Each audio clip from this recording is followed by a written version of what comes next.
الله يبارك فيكم يا أحلى اثنين، أحلى اثنين، دايم ويجعلكم مثل رموش العين يا أحلى اثنين. في كل لحظة تعيشوها أجمل فرحة بين قلبين، في كل بسمة وكلمة فيها حب وفيها لين. الله يهنيكم يا حلوين، تممتوا نصف الدين وتعيشوا مجتمعين. أحلى سنين عشق وحب وحنان، فرحة ومسنى وأمان وسعادة واطمئنان طول الزمان.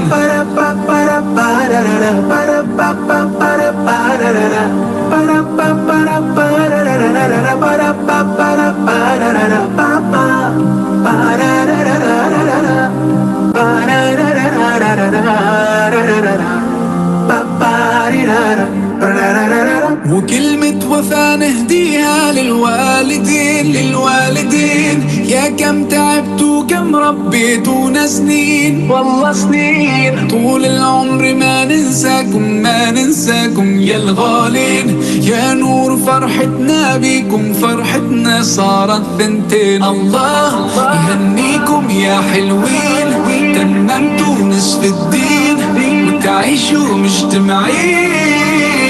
أحلى سنين عشق وحب وحنان، فرحة ومسنى وأمان وسعادة واطمئنان طول الزمان.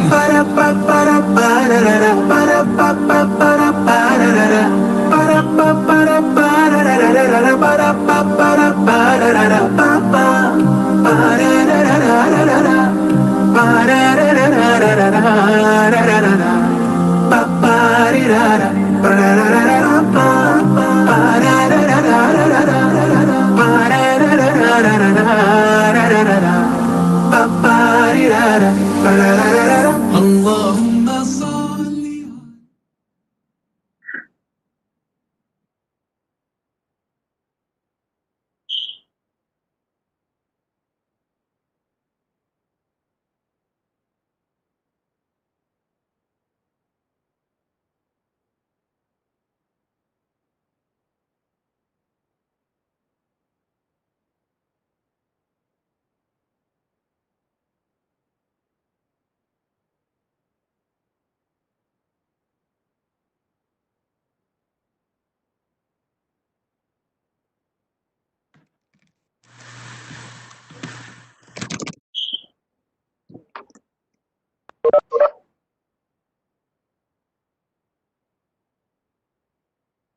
السلام عليكم ورحمة الله وبركاته. وعليكم السلام ورحمة الله شيخ. How are you sisters? How are you brother? Alhamdulillah, everyone's well. We're just starting now, inshallah. Nadia, go ahead. I'm here inshallah. الله يجزيكم الخير. You want me to Turn start on your video, Sheikh. حاضر, I will inshallah. Yes, one Nadia, go more, ahead. 1 more minute to go, or you want me to start? Then go ahead, Bismillah. Bismillah, alhamdulillah, wassalatu wassalamu ala rasulillah wa ala alihi wa sahbihi ajma'in. أما بعد فأعوذ بالله السميع العليم من الشيطان الرجيم من همزه ونفخه ونفثه. بسم الله الرحمن الرحيم. رب اشرح لي صدري ويسر لي أمري واحلل عقدة من لساني يفقه قولي. اللهم أرنا الحق حقا وارزقنا اتباعه وأرنا الباطل باطلا وارزقنا اجتنابه. اللهم ألهمنا رشدنا وأعذنا من شرور أنفسنا. اللهم لا سهل إلا ما جعلته سهلا وأنت تجعل الحزن إذا شئت سهلا. On behalf of Shadra Tayyiba staff members, our families and our students, I would like to welcome you all to our first ever online fundraiser. Jazakumullah khair for attending. Assalamu alaikum wa rahmatullahi wa barakatuh, everyone. It is a Sunday afternoon, at least in Michigan it is, and we wanted to thank you for joining us live, mashallah, today. And we thank Allah subhanahu wa ta'ala for allowing us to see another Ramadan. And he gave us this opportunity to donate towards a cause of preserving Allah's deen so we can teach our future generation deen. And that's the purpose of the event today, inshallah. We make sincere dua to Allah subhanahu wa ta'ala that He allows us to gain the maximum benefits and barakat from this month. Ameen ya Rabbil Alameen. Over to you, Wafa. Jazakallah khair. Nadia, a huge shout out to all of our students and staff members at home. We miss you guys, and inshallah, we look forward to seeing you all very soon. With that, inshallah, we will begin with Quran recitation. We have with us today Sheikh Ahmed Mabrook, who is the Director of Quran and Quran Programs at Unity Center here in Michigan. He is a graduate of Al-Azhar University and has obtained various ijazat in Quran. He is known as the best reciter in North America, and we are very fortunate to have him. Over to you, Sheikh.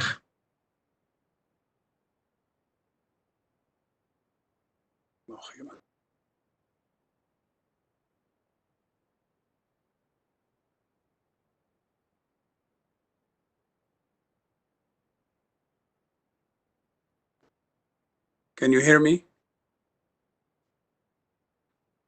Yes, Sheikh. Bismillah. Yes, Sheikh. بسم الله الرحمن الرحيم. أعوذ بالله من الشيطان الرجيم.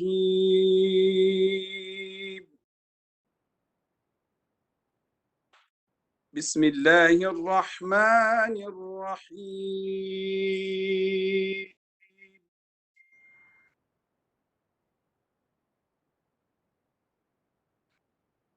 ما كان لأهل المدينة ومن حوله من الأعراب أن يتخلفوا عن رسول الله ولا يرغبوا بأنفسهم عن نفسه ذلك بأنه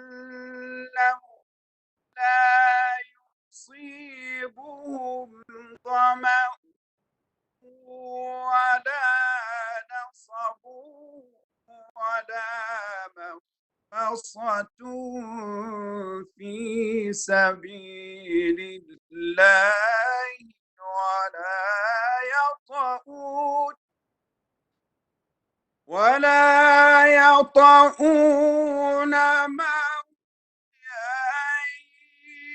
يغيظ الكفار ولا ينالون من عدو نيلا إلا كتب له به عمل صالح إن الله لا يضيع أجر المحسنين ولا ينفقون نفقة صغيرة ولا كبيرة ولا يقطعون واديا إلا ولا ينفقون نفقة صغيرة ولا كبيرة ولا يقطعون واديا إلا كتب له ليجزيهم الله أحسن ما كانوا يعملون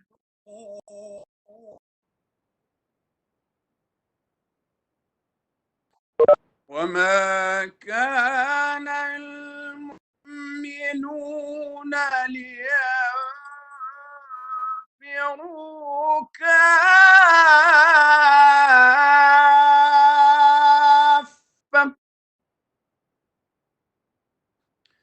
فلولا نفر من كل فرقة منهم طائفة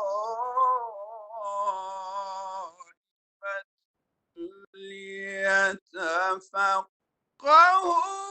في الدين ليتفقهوا في الدين ولينذروا قومهم إذا رجعوا إليهم فلولا نفر من كل فرقة منهم طائفة ليتفقهوا في الدين ليتفقهوا في الدين ولينذروا قومهم إذا رجعوا إليهم لعلهم يحذرون. صدق الله العظيم.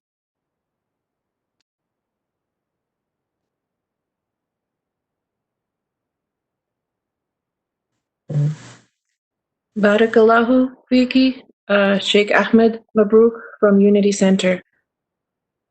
We will move forward with our program, inshallah. And I'd like to take a moment to tell you a little bit about the history of Shajara Tayyibah. As we all know, the system of dissipating knowledge, teaching and learning had been going on throughout time, alhamdulillah. When Allah subhanahu wa ta'ala created this world and mankind in it, not only did He put the means of us having everything we need to live a successful life in this world, but He also made sure that we had in this world the guidance to achieve our final abode, inshallah, a house near Him in Jannah. And so with the first man, Adam alayhi salam, the system of prophethood and messengership began and ended with the Prophet Muhammad sallallahu alayhi wasallam, and we are all from his ummah. Thereafter, there was scholarship and teachers, which have continued to this day, alhamdulillah. Many years ago, Nadia and I, we were fortunate, we were blessed, alhamdulillah, that we had the opportunity to learn the Quran from various teachers, alhamdulillah. And it is at that point that we realized that we must take this treasure and pass it on to the next generation. We wanted to give the book to these children so that they weren't afraid of it, where they didn't think this was just for scholars or just for old people, but they had their own connection with it. They had their own relationship with it. They had a familiarity with the book and therefore a connection with their creator, Allah Azza wa Jal. This is how Shajara Tayyibah was founded about 10 years ago. We found the right team, alhamdulillah. They understood the vision and mission of producing the next generation of Muslims with unwavering Muslim identity, who were connected to the Quran, who were Quran-centric, who knew that if they needed answers to their questions, they could go back to Quran, who knew that if they needed healing, they could go back to Quran. If they needed comfort, they could go back to Quran. And this is the idea with which we started Shajara Tayyibah. Combined with that, we knew that we had to teach them how to love the Prophet ﷺ and how to obey his commands. With that, inshallah, I will pass it over to Sister Nadia, who will tell you more about what we teach. There are many programs at Shajra Tayyiba that we offer. It includes our preschool program that we take a lot of pride in, Alhamdulillah. We instill sunnah habits in our preschoolers from the very early age, mashallah. We teach them social skills, instilling daily sunnah habits. We work on their character building. And of course, it is, it's mostly Montessori based, but we have a hybrid program, alhamdulillah. From our kindergarten through third grade, we have a program that focuses on Islamic studies, again, character building and the tarbiyah aspect of, making our students sadiq and ameen. And of course, we do not fall behind in academics, in our core academic subjects at all, alhamdulillah. I will mainly talk about our flagship program from fourth through eighth grade students. It is a very well-rounded program, and it has a good share of Quran memorization. It includes a fair amount of Quran memorization, intense Islamic studies, and rigorous and competitive level of core academic subjects. We give our students training for public speaking, and we teach them to give back to community through community service activities. Our advanced Islamic studies subjects include, and they're not limited to, tafsir cover to cover, from Surah Fatiha to Surah Nas, mashallah. They start in fourth grade and they end in eighth grade. The word analysis of the Quran, Sirah of Prophet ﷺ, Aqidah, Riyadh al-Salihin, Ulum al-Quran, Ulum al-Tafsir, Usul al-Hadith, advanced Fusha Arabic language. And there are a lot of workshops that we offer for our students throughout the year, including and not limited to Ramadan workshop, Hajj workshop, Salah workshop, Tahara workshop, Dua workshop, and mashallah, there are a few others as well. Once our students are well grounded with this knowledge, before they graduate in their last year, eighth grade at Shajra Tayyiba, we teach them a subject called comparative religion. Ustaza Afsha Ahsan teaches it, and towards the end of the course completion, mashallah, our students know much more about, they know a lot more about other religions as well. And that gives them a lot of confidence, alhamdulillah, to actually compare Islam with these subjects, with these religions. There are many other community programs that we offer that includes Saturday school, evening classes for adults, summer school, and different tutoring sessions. Over to you, Wafa.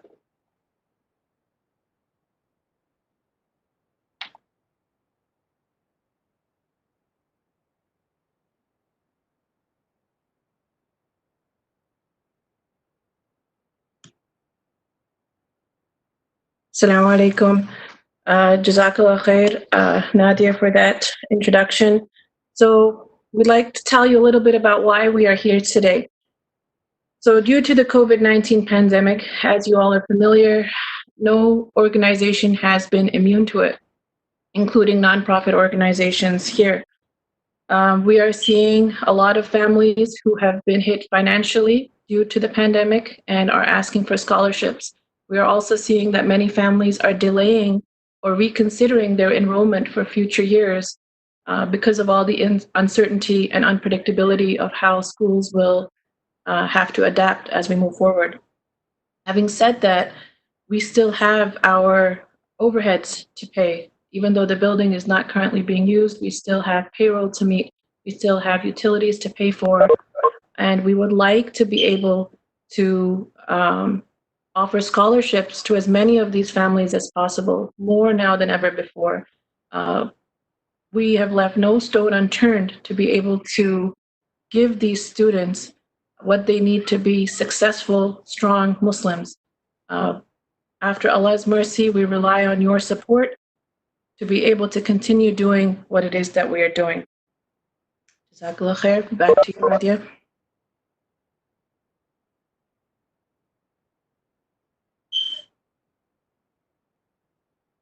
I think we are waiting on Sheikh Janda to arrive. In the meantime, we will hand it over to our MC for today, Brother Omar Malik. Yes, Assalamu alaikum wa rahmatullahi wa barakatuh, everyone. Alhamdulillah, Jazakallah khair for the introduction to Smadi and Wafa, and may Allah subhanahu wa ta'ala bless this project. I particularly am very close to this project because my own children go to this school. So starting today, inshallah, just wanted to introduce myself to you because I think if you understand where I am coming from and how my children's life changed in the last 6 to 8 months, I think you would really relate to it because I am not speaking just as an MC, but also as a parent. So, Bismillah wa salatu wa salamu ala Rasulillah wa ala alihi wa sahbihi ajma'in. First of all, I just want to remind everyone here that we're here for the sake of Allah subhanahu wa ta'ala to support this cause that is so critical for the future of our youth, and especially the month of Ramadan, and also with the pandemic that is going on and people's financial situations. In fact, in Islam, this is one of those opportunities where we can get massive rewards because people in the past would give when things were actually tough. When things are actually going smooth, we get lazy and we don't realize the need. But right now, there are many projects that are going to be requiring your support. But I want to remind ourselves of the ayah from the Quran. فَأَعُوذُ بِاللَّهِ مِنَ الشَّيْطَانِ الرَّجِيمِ وَسَارِعُوا إِلَى مَغْفِرَةٍ مِّن رَّبِّكُمْ وَجَنَّةٍ عَرْضُهَا السَّمَاوَاتُ وَالْأَرْضُ أُعِدَّتْ لِلْمُتَّقِينَ. And hasten and race. So Allah is telling us hasten and race when an opportunity comes. Don't think about it, but race towards these opportunities of forgiveness from your Lord, who has prepared a garden as wide as the heavens and the earth, and it is prepared for only the muttaqeen. And muttaqeen is literally what is expected, the outcome of Ramadan, to become from people who have taqwa. So may Allah subhanahu wa ta'ala make us of those who compete today for this cause and any other cause that comes up, and to not hold back because we remind ourselves that Allah subhanahu wa ta'ala is Ar-Razzaq and Allah subhanahu wa ta'ala is Al-Wahhab, the one who gives rizq, and he also gives gifts from places that you can't even imagine. So now personally myself, I was very well settled in Warren, Michigan. That's where I lived. I was working as a youth director for many years. Alhamdulillah, I was very involved in the community, had a very solid job. Everything was very smooth. And from a children point of view, I started to realize, especially as a youth director, I've actually been a youth director for the last 15 years, as long as I can remember graduating from high school. Because I was brought up in this environment in the West, I knew that the importance of upbringing our youth and understanding the challenges in high school and how they're bombarded on a daily basis with things that will affect their faith. And that is literally the biggest investment that we can make is in their Muslim identity. Because there is a lot of causes and a lot of ways you can help people. But if the youth and of our future generation, if their iman is not preserved, that would have massive leadership problems for us in the future. And we will find ourselves dealing with the very basic issues of Islam and our youth not understanding who they are and their true identities. And so my work was with a lot of high school age group, and eventually it came to a point where I realized that the problem for a lot of the youth, and you can imagine the high school age and the things that they dealt with. It's not hidden from anybody. Any major sin that you can think of, they were indulged in it. But I realized that we were just doing band-aid work. We were trying to help these youth in high school and just bring them back to Islam. But the problem really started for them in their upbringing and in the way they were presented Islam when they were 4 or 5 or 6 years of age. I'm noticing my own son after going to Shajara Tayyiba. He's a 3-year-old. His name is Isa, and just because of what he's preschooler, but just because of what he listens to on a daily basis at the school, they walk in, they're talking about Allah subhanahu wa ta'ala. They start off their day with a dua instead of a national anthem. They're listening to the du'as and doing morning adhkar. Then they go to their different classes, go into their different rooms, and then my child is listening to his teachers talking about different Arabic words. Quran is being recited. By the time he comes home, even on weekends, all I hear him singing is not like a Disney song, but he's singing Allah subhanahu wa ta'ala's names. He's singing Arabic. He's pointing at different objects around the house and speaking about those objects in Arabic, colors, and then also reciting Quran randomly, right? It's such a pleasure to see that the seeds have already been planted, right? The seeds are going to grow into a bigger tree, and that's what Shajara Tayyiba means, right? It's a tree that grows and keeps on growing if the seeds are very strong. And we plant those seeds and we put the water on it and we take our time and we're patient, but we do it in the beginning rather than waiting till they get to the high school age and then handing them over to a youth group, expecting things to just change for them. So that's my personal experience. My daughters, alhamdulillah, by the blessing of Allah subhanahu wa ta'ala, especially my elder daughter, Allah just put in her heart the love for Islam, but it was heightened so much that I could literally was talking to her yesterday. I can attest to the fact that she's one of the most Islamically well-grounded and educated person in my whole family on my father and on my mother's side. She has actually exceeded my knowledge and my wife's knowledge in her Arabic, in her Quran memorization, and in her tafsir and ability to deliver content. And she's only 11 years of age. So I can very much attest to the fact that in the last 6 to 8 months, the progress has led her to become someone that I would say is the most knowledgeable in our family, right? That doesn't say like we don't come from a family with scholars, but still it tells you a lot that how quickly you can change the future of our youth if they were properly educated. Now, there's many schools out there. The previous school that we were sending them to in Warren, Michigan, was actually a 90%, 95% Muslim attendees. However, the curriculum and the adab and the vision was not really to inculcate the Islamic principle necessarily. So I will continue to talk more about that. I noticed Sheikh Abdul Nasir Jangda is here. I don't want to take away from his time, inshallah. So Sister Wafa, if you want to introduce him, and then I'll come back, inshallah, in a bit. But please do keep donating on the links that have been shared with you as we are speaking. Jazakallah khair. Jazakallah khair, Brother Omar. Inshallah, I will introduce Sheikh Abdul Nasir Jangda. Sheikh Abdul Nasir Jangda is the founder, director, and an instructor at Qalam Institute in Dallas, Texas. He has completed an extensive study of the life of Prophet ﷺ in Sirah podcast. He annually teaches Sirah Intensive and leads groups on the Sirah Umrah tour and a visit to Masjid al-Aqsa. While teaching at Qalam Seminary, he travels around the country teaching classes, seminars, and giving lectures. He graduated from a rigorous Alim program in 2001 from Jamia Binoria. He also attained a BA and MA in Arabic from Karachi University while completing a master's in Islamic studies from University of Sindh. After returning home, he taught Arabic and Islamic studies at the University of Texas at Arlington, worked with various Islamic schools, and served as the Imam at Colleyville Masjid in Dallas area. Jazakumullah khair, Sheikh, for joining us. Over to you, inshallah.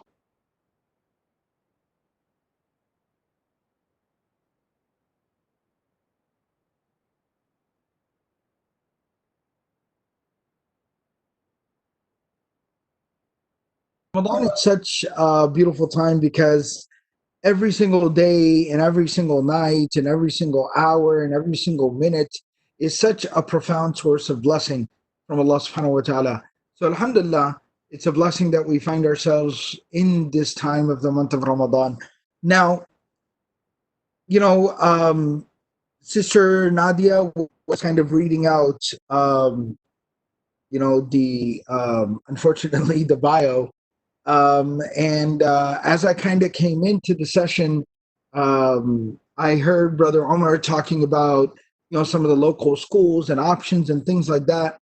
And I have something I'd like to talk to y'all about in regards to the Quran and the life of the Prophet ﷺ, a specific reflection. But the combination of kind of what Brother Omar was talking about, and that is the educational opportunities and options for our children. And number two, when Sister Nadia was reading out my own just kind of personal history, I guess, it made me think back to something very specific. And what it made me think back to was what inspired me to want to learn more about my deen and religion. And that's something I've been trying to, do since then. That is, what I've tried to continue to do since that point is continue to learn my deen more and more, increasingly. And along the way, if I'm able to impart a few things to others, then inshallah, that's a win-win, as they say. But kind of where did that journey start and where did that journey begin? So I was born and raised here in the Dallas, Texas area, but a long, long time ago. So more than 40 years ago, I was born and raised here. And at that time, there was little to no community here. I am pretty sure, I know there are people watching from all over, alhamdulillah, but I know that a lot of the folks that are basically connected to Shajar al-Tayyiba are from the Michigan area, and Muslims have been there for a very long time. The Dallas, Texas area is not like that, right? The big, beautiful community that everyone knows that we have here in Dallas is basically a product of the last 10 years. And our first masjid was built here, about 30 years ago. That's it. So there wasn't any kind of a community here. And one of the very first communities that we had I was maybe about 7 years old. There was a small little house on the university, what is now the university campus. And that small little house on that university campus, it's been torn down. It's a parking lot now because the university's grown so much. The Muslim community was renting that little house, and we were using it as a musalla on campus, basically. And there were families as well that lived around the area. So there was one of the first Ramadan that we had there at that musalla, at that little place. There was a graduate student from somewhere in the Gulf area, one of the Gulf countries. There was a Muslim student studying at the university, a graduate student who was a hafiz of the Quran. And he was leading us in Taraweeh prayers. And I was 7 years old, and I went in Ramadan for Taraweeh, and I stood there and I heard this man reading, and I was so mesmerized by it. I was so captivated by it. On the way home, I told my father, I said that I want to be able to do what he does. I want to be able to do that. And my father, he said, yeah, that's absolutely. I asked him, no, sorry, the first night I asked him, what was he doing? And he said he was reciting the Quran from memory. And I said, no, nobody can do that, right? Growing up like in the early 80s as a kid in America with no Muslim community, right? I had never interacted with the idea of a hafiz before. So I was blown away by that. I said, how is that possible? How can you read all that from memory? He was reading for like an hour and a half. And he said, yeah, he does it from memory. I said, no, I don't believe you. So the next day, I went, and the imam would stand at the front of what was supposed to be the living room of the house, right? That was the direction of the Qibla. And there was a big window in front of him. And I went outside the house, and I came up outside the window, and I peeked up over the window, and I looked at him, and I stared at him for a couple of minutes. And he was standing there reading, kind of had his eyes kind of squinted a little bit because he's focusing, right? Concentrating. And he was reciting the Quran from memory. And when I saw that, my life was changed. I knew what I wanted to do, and I wanted to be able to do what he did. And so that night going home, I told my dad that I want to be able to do that.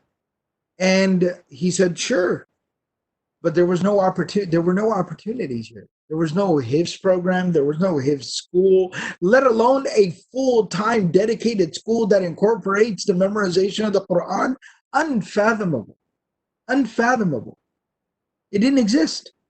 So I waited. I basically read. There were a couple of brothers in the community who knew a little bit more. That graduate student, he ended up going back to his country the next year. So there were a couple of brothers in the community who had some good tajweed and who had memorized a few adza on their own. I would kind of sit with them. My dad would arrange some time. He would take me to the masjid. I would sit with them and get a little tutoring on tajweed here and there, but not much. 3 years went by. And 3 years later, a senior scholar from Pakistan who ended up being my teacher and my sheikh and my mentor, he was visiting our community to spend the last 10 days of the month of Ramadan with us and lead us in qiyam and give us lectures and answer our questions. And through him, I then learned of the opportunity to be able to go overseas. and I was 10 years old, and I went to my dad and I said, I want to go overseas. I want to go to the institution he runs. I can do what I want to do there. And my dad said it's a great idea. And then we both negotiated with each other about who would tell my mom, because that was not going to be so fun. To somehow explain to my mother that I was going to go halfway across the world as a 10-year-old. We decided that the sheikh would tell my mom. So the sheikh told my mom. My mom yelled at the sheikh. Till today, 30 years later, every single time I meet him, I saw him last at the beginning of December. Every single time I meet him, he always asks me. He said, how is your mother? And I'll say, she's good. And he'll always say, he said, your mother is the scariest human being I've ever met. The scariest human being I've ever met. She yelled at me, you want to take my kid away from me and all this kind of stuff. But, you know, alhamdulillah, my mother is also one of the most remarkable people I've ever met. So she absolutely, you know, sent me and allowed me to go. And I went halfway across the world at the age of 10 to go memorize the Quran. And the point of telling the story is that it was so difficult for a kid to love the Quran and for parents to want the Quran for their children. It was so difficult. And I'm blown away. I still remember when I visited the early iteration of Shajara Tayyiba, which basically was a living room. And I remember visiting it and sitting with the students and the kids and talking to them. And I was blown away. These young children. I have children that age. How old those kids were, that's how old my kids are. And I was just blown away. I was astounded that I was sitting there, room full of these little kids who could so beautifully recite the Quran and who were already starting to understand the meaning of the Quran. I couldn't process it. I said, this is amazing. And so that's what we got. And where are we now? Where we are now is that a decade later, those same little kids are high school graduates, huffaz of the Quran, memorizers of the entire Quran, fluent in the Arabic language, and are studying full-time Islamic studies with us at Qalam now. I actually, when I got here a few minutes late because I was completing the Usul al-Fiqh class that has not one, not two, as famously LeBron said, three, all right? Shajara Tayyiba graduates, three Shajara Tayyiba graduates, studying Usul al-Fiqh. Right now, the period while we are having this discussion, they are reading tafsir of the Quran in Arabic. Tafsir al-Jalalain, the tafsir written by Imam al-Suyuti rahimahullah ta'ala. Classical tafsir of the Quran in classical Arabic, and they're reading it. So that is the project that we have here in front of us. And it really is earth-shattering. It really is groundbreaking.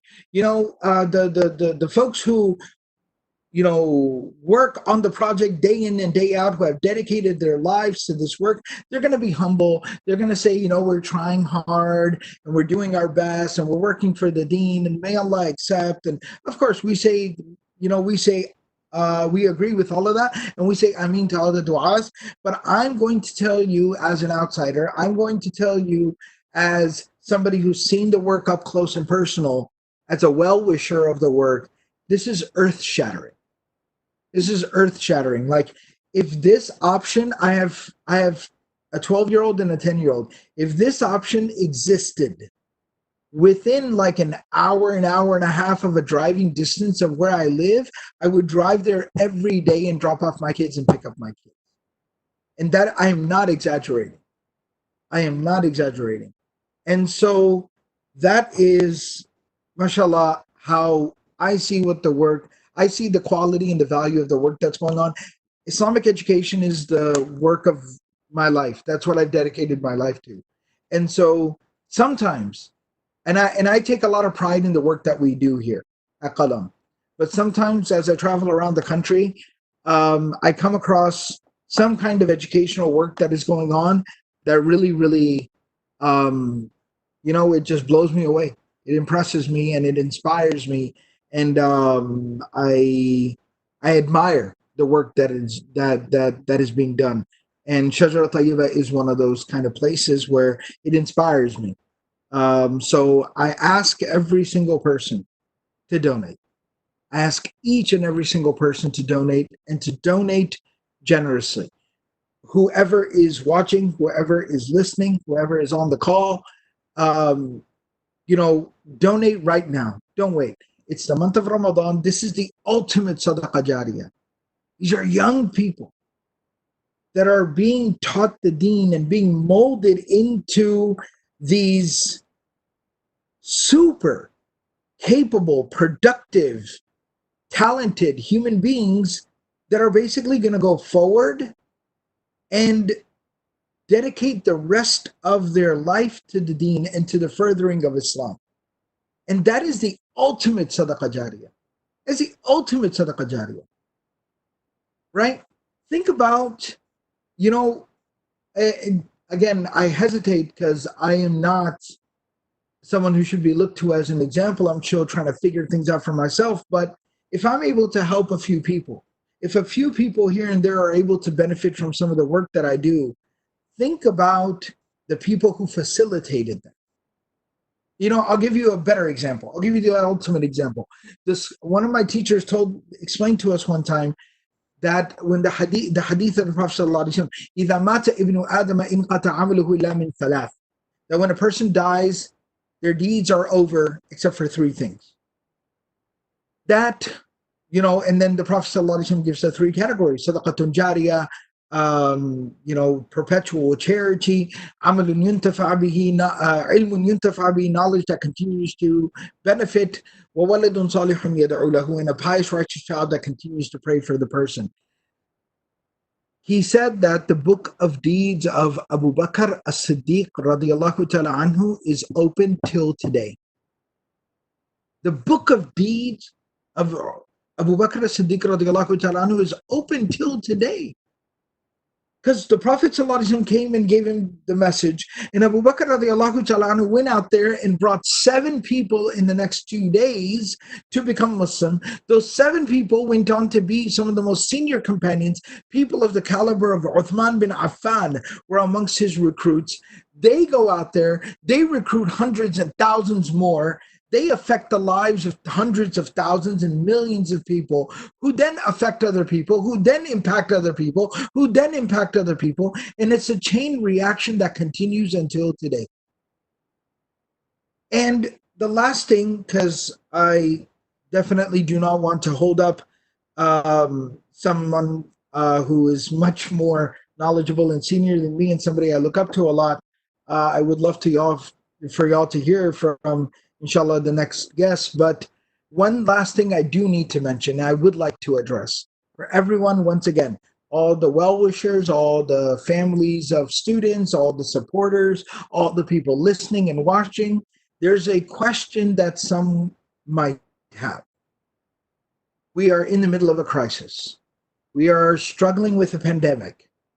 There are so many different tragedies unfolding in real time.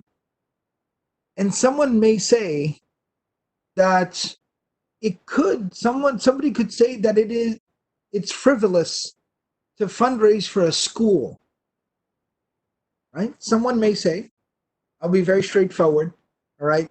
Somebody's got to be blunt and a bit honest or rude about things, and I'm the outsider, so I'll do it. Okay, somebody could say that, it's frivolous fundraising for a school when all this COVID-19 pandemic situation is going on. To that, I have a very specific answer. Number one, I had an in-depth conversation with the leadership of the school about this, and what you are donating today is not the purchasing of some land, the building of a new extension, putting a minaret up, or putting a dome on top of the building, or hanging a chandelier from the ceiling. That's not what you're donating to today. What you are donating to today is keeping the school running. Let's make no qualms about this. This crisis is being felt throughout all sectors. And I have been in so many meetings, I can't even remember how many, between national leaders, other faith-based organizations, and nonprofit organizations, schools, religious organizations are going to suffer profoundly in this crisis if we don't come together and work together. Understand the situation that tomorrow, if we just wait out this pandemic, next year, and I hope that is not the case, but I need to put it bluntly so everyone understands what's at stake. There might not be a shajara tayyibah to send your kids back to. I hope that doesn't happen. I've told the same thing over here. We might turn around after we just wait this thing out. And if we don't work proactively to ensure the survival of our institutions, there might not be a qalam tomorrow. And again, we pray and hope, and we have great hopes and prayers in the mercy of Allah subhanahu wa ta'ala. But I'm talking reality here. So this fundraiser, for anyone who is skeptical, how dare you fundraise for a school while all this is going on? No, we're talking about fundraising for the continuation of Islamic knowledge and the preservation of the Deen in our future generations. That's what we are fundraising. The Quran said, وَمَا كَانَ الْمُؤْمِنُونَ لِيَنْفِرُوا كَافَّةً. If the enemy is at the gates, the Quran says if the enemy is at the gates and everyone has to go there and fight the enemy and defend Islam and defend the community, there should still be a group of people that stay back and continue to learn and teach the religion. Because one day, that battle is going to end. One day, that battle will end, and then we're going to need people to teach us our deen once again. That's why this fundraiser is going on. That's why we're here asking you to donate and to contribute, is because this is to preserve the deen, preserve our future generations, and preserve the deen in our future generations. May Allah subhanahu wa ta'ala accept from all of us. Those who are watching and listening, please donate right now. And those who are watching and listening, message other folks, message family and friends, fellow community members, co-workers, whoever it may be. Message other people that you know and tell them to give and contribute here. This is the ultimate sadaqah jariyah. May Allah subhanahu wa ta'ala accept from all of us. Jazakumullahu khairan. Wassalamu alaikum wa rahmatullahi wa barakatuh. Barakallahu fiki, Sheikh. Jazakallahu khairan. It's always a pleasure hearing from you. And Jazakallah khair once again for your time. Next, I would like to introduce Sheikh Ali Suleiman, Religious Director and Imam of MCWS. And he's a graduate of Medina University and holds a PhD from University of Michigan Ann Arbor. And of course, he holds a very special place in all of our hearts. Sheikh Ali.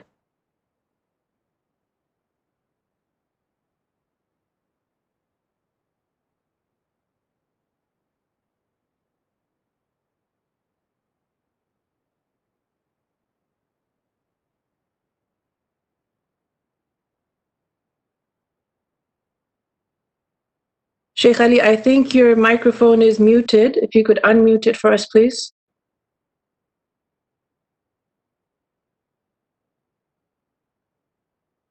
You hear me now?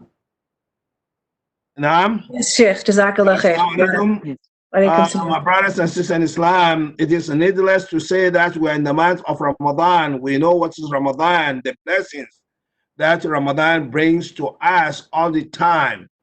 Brothers and sisters in Islam, you spend your money, and if you know why you are spending your money. Now we are asking you, pledging to you, asking you to contribute, to give donation to Shajaratul Tayyibah. Alhamdulillah, Nasser talked very, very eloquently about why we should support Shajaratul Tayyibah. Shajaratul Tayyibah is an institution that dedicates itself to educate our future mothers. Shajaratul Tayyibah is unique in its goal and and whatever they want to do for the Muslims children. I don't want to claim that there is no any institution in the United States and that dedicate itself to educate, to produce the future mothers, Muslims, educated than Shajarat al-Tayyiba. I can say that about Michigan, but I can't claim. Whatever you donate to this school, you are giving money to this school. You are not giving to the building, as Nasser said, Sheikh Nasser said. You are investing in the Muslims' daughters and Muslim children. The Shajarat al-Tayyiba was very, very wise that when they grasped our children at the early age to educate them, to give them Islamic and the knowledge, to give them a dunya knowledge. It's not only institution that produce mullahs and all this, it's an institution that and educate Muslim and Muslims, mainly Muslims, and also and Muslim. They educate them to grow up with a very, very solid background, understanding their deen and the understanding this dunya. It has been said, if you educate a girl, you have educated this whole society. If you give a knowledge for a man, you only educate one person. Shajarat al-Tayyiba understand that very, very, very well.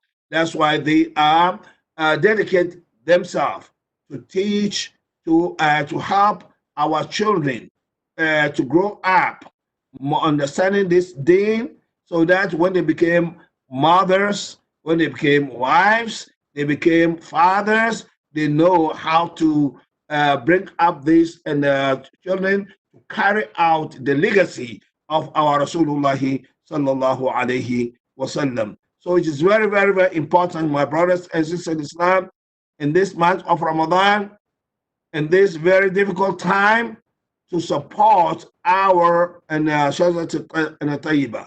Without your support, the school cannot keep running. Sheikh Nasser said, maybe next year you don't have Kalam institution. Maybe Shajarat al-Tayyiba. It depends on you, my brothers and sisters in Islam. So we are trying to encourage you, to tell you that spending the money in educating our kids is very, very, very important. Nothing is greater than that. To create someone with a good knowledge, and that they will contribute to the Muslim community, and to sustain the legacy of Rasulullah sallallahu alaihi wasallam. This is a very noble cause, my brothers and sisters in Islam.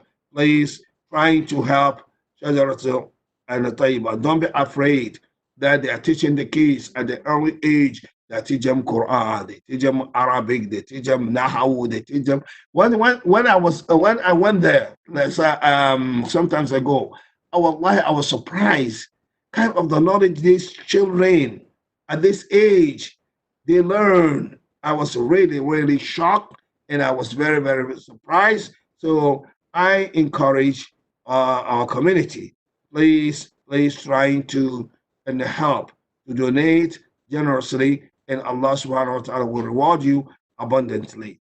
Assalamu alaikum wa rahmatullahi ta'ala wa barakatuh. Jazakallah khair, Sheikh Ali and Sheikh Abdul Nasir Jangda. May Allah bless you and preserve you. And you are our inspiration, alhamdulillah. So, inshallah, everyone, we'd like to inspire our youth by supporting them. And inshallah, we want to make sure that we get to the budget that we have requested. So, I want to give everyone a chance to have 10 people at least, inshallah, give $1,000 and try to beat the 10,000 that we have raised so far, close to, alhamdulillah. May Allah subhanahu wa ta'ala accept and preserve you and help us all leave a legacy behind, inshallah. So I want everyone to, inshallah, in the chat, please send out your donation amounts so that we can motivate others, inshallah. So we're at 10,000. If we can get 10 more people, I wanted to share a quick story with you, and I wanted to bring this up because I think it is very timely. It happened April 25th. Today is the 26th, so April 25th, just yesterday. So maybe it was the will of Allah subhanahu wa ta'ala that this kind of situation would happen. And my daughter shared with us just before Taraweeh yesterday, when we were discussing the recitation of the Quran and how much they're benefiting because they went to the school and they're actually able to understand much of the Quran at such a young age. And just a year ago or 2 years ago, the same age for my daughter Nusayba, there's another, I won't mention who this person is, but it is another girl of her age who has not gone to any Islamic schools and has not been, associated with Islamic teaching. And she shared with my daughter, and my daughter opened up to us because we try to have these conversations. And her exact words were that she does not want to fast and she does not want to pray. And an 11-year-old told my daughter, look at the way they think, right? Because we think, and what is an 11? Why would 11-year-old be thinking about Islam and bigger things? And she told my daughter that she wants to grow up to become a Christian, so she only has to pray on a Sunday and not on a daily basis on a five daily prayers on a day because she finds Islam to be too hard. And her aspiration is to become a Christian, so she only has to pray on a Sunday. SubhanAllah, that just, brought shivers to me that, alhamdulillah, when we were moving to Canton and my drive increased by an hour, but Sheikh Abdul Nasir Jangda was saying himself that he would do that if he had the opportunity. So I don't feel bad anymore, but that was a difficult transition for us. But when you see the results and then you listen to the same kids who just in a year or two have completely gone away from Islam and they want nothing to do with it, SubhanAllah, that is where these type of projects become so critical for us. So I want everyone to, inshallah, on the chat, let's try to get at least 10 people with $1,000 each, which will go a long ways to. And by the way, towards scholarship funds, this will apply as zakat eligible as well, because we're not applying this necessarily for a building or a structure. So if you are donating to the scholarship funds, this can be zakat eligible as well. And a lot of people like to give zakat. Like I said, you're going to hear a lot of fundraisers for people that are dying and pandemic-related issues, but we cannot forget about the seeds that we need to plant right now to preserve the iman and the Islam of people, of our youth in the future, from 10 years from now, 20 years from now, inshallah. So if we can get an update, where are we at, inshallah? Somebody give me an update really quick. Yep. So we have shared the link for you to donate at. You can also complete a pledge form where you don't have to pay it all in one shot. You can pay it on a monthly basis. And let's motivate each other, my brothers and sisters. Remember that Allah subhanahu wa ta'ala is Ar-Razzaq, right? Yes, things might be tough, but whatever money you give, this could go back to preserving the deen of one of the youth that might have lost his Islam in 10 years from now. Allah subhanahu wa ta'ala says, "Man الذي يقرض الله قرضا حسنا فيضاعف له أضعافا كثيرة والله يقبض ويبسط إليه ترجعون." Who is it that would loan Allah a goodly loan so that He may multiply it for him many, many times over? And it is Allah who withholds and grants abundance, and to Him we will be returning. So may Allah allow us to be those who leave a legacy, inshallah, today. Um, I'm not sure of the updates on the numbers, but I am requesting at least 10 hands or 10 people to donate $1,000 each, inshallah, so that we can bring in our next speaker. So we're at, what's the total? Somebody can update me really quick.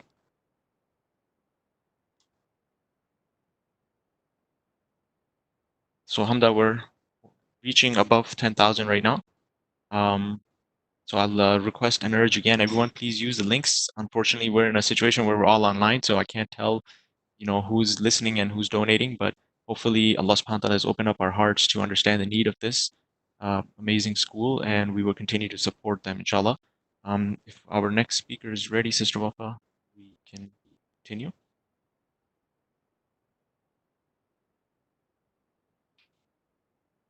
Or Jazakallah khair, Brother Omar. And I will pass it to Sister Nadia to do doing the intro for Imam Suleiman Hani, who's going to be joining us next. Brother Atiq.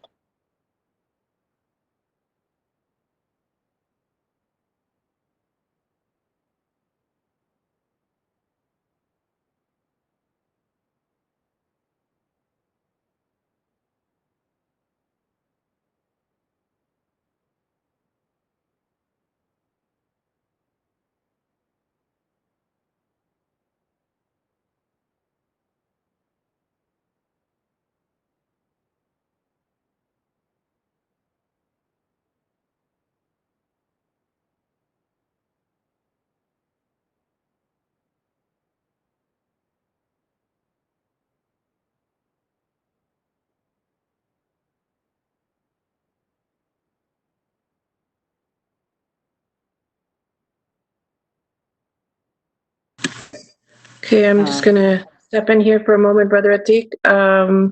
For some reason, we cannot hear you. Still cannot hear you.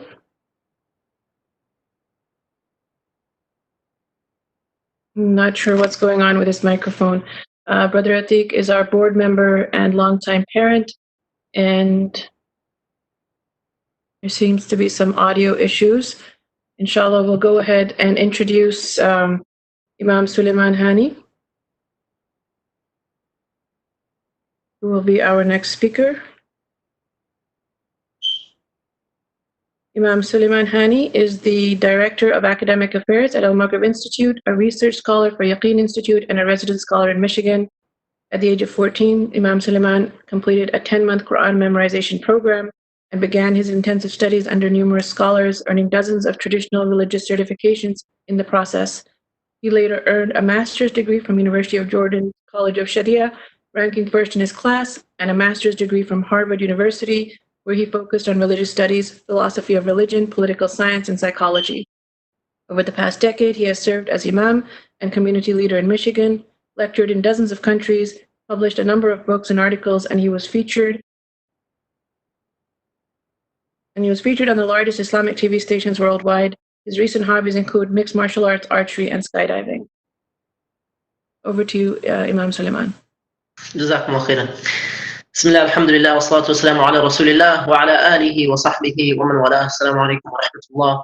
May Allah subhanahu wa ta'ala make us amongst those who are steadfast and resilient and grateful during such times. I'm grateful to Allah subhanahu wa ta'ala for the blessings that we have of technology so that we are able to connect during such a global pandemic. And I'm grateful to Allah subhanahu wa ta'ala for the opportunity to reconnect as well with a beloved institute and institution to me. Shajara Tayyiba, I have alhamdulillah participated with the institute over the last few Ramadans. May Allah subhanahu wa ta'ala put barakah in all of the projects, all of the campaigns, all of the future endeavors. Allahumma ameen. To get right into it, inshallah, there is no doubt that as many people are looking at relief programs and relief causes, it is important to re-emphasize the significance of education to the world and to our ummah. There is no doubt whatsoever with a proper study that we understand education is key to changing the world. Education is key in times of challenges. If you look around you at what's happening right now in society, the people who are stepping up, the people who are helping, the people who are providing the right guidance, the right type of messaging, education is key in times of challenges as well. These are the lights that are oftentimes ignored when people focus only on relief programs. They are not mutually exclusive. And so when we talk about the importance of education with regards to our ummah and our children, the education of the future generation is the preservation of the future generation in terms of their iman, in terms of their faith. And it is also the protection of the future ummah in times of similar hardships. If we don't have a preservation of faith for the future generations, what do we have in the future? What is left for our ummah? What have we done in terms of fulfilling the amana, the responsibility that Allah subhanahu wa ta'ala has given to all of us? We've had, very frankly and explicitly, we have had a number of youth reach out, high school students, middle school students, college students, during this pandemic right now with a severe crisis of faith. And oftentimes it was, and it is usually students who do not have any prior background in terms of Islamic knowledge or even an Islamic atmosphere in general. And so as we are discussing the significance of education and the significance of the preservation of our educational institutes, we look to our situation now as we have reached, alhamdulillah, the month of Ramadan. May Allah subhanahu wa ta'ala accept from us during this month and make us amongst those who are excelling far beyond just the basics and the basic requirements of Ramadan. We have a number of attributes and qualities in the Quran that Allah subhanahu wa ta'ala mentions that He loves. For example, Allah subhanahu wa ta'ala loves the people of justice. Wallahu yuhibbul muqsitin. Allah subhanahu wa ta'ala loves at-tawwabin. Inna Allah yuhibbu at-tawwabin wa yuhibbu al-mutatahhirin. Those who repent, those who are pure. Allah subhanahu wa ta'ala, Wallahu yuhibbul muttaqin, loves the God conscious. Wallahu yuhibbul mutawakkilin. Allah subhanahu wa ta'ala loves those who put their trust in Him. Wallahu yuhibbus sabirin. Allah loves the patience. But the only one of these qualities I want to focus on for a few minutes, inshallah, is Wallahu yuhibbul muhsinin. Allah loves those who excel in righteous actions, in good deeds. And oftentimes, we take parts of ayat, we quote them, and we don't realize, as they are quoted time and again, the context of the entire ayah. In this particular ayah, Allah subhanahu wa ta'ala is giving us some qualities of ihsan. This is in Surah Ali Imran, ayah 134, where Allah subhanahu wa ta'ala says, الذين ينفقون في السراء والضراء والكاظمين الغيظ والعافين عن الناس والله يحب المحسنين.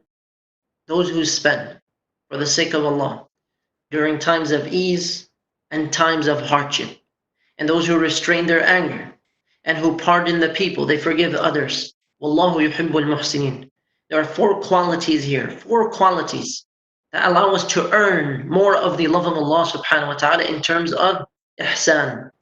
Number 1 is to spend in the cause of Allah in times of ease. Why is this mentioned? Generally speaking, for some people it is a test that when their lives are relatively easy, they don't find the need to be spiritually connected. They perhaps might not even be feeling dependent on Allah subhanahu wa ta'ala, despite the fact that they are in reality. Number 2 is spending in times of difficulty. And this is one of the most significant tests we are observing during these unprecedented times.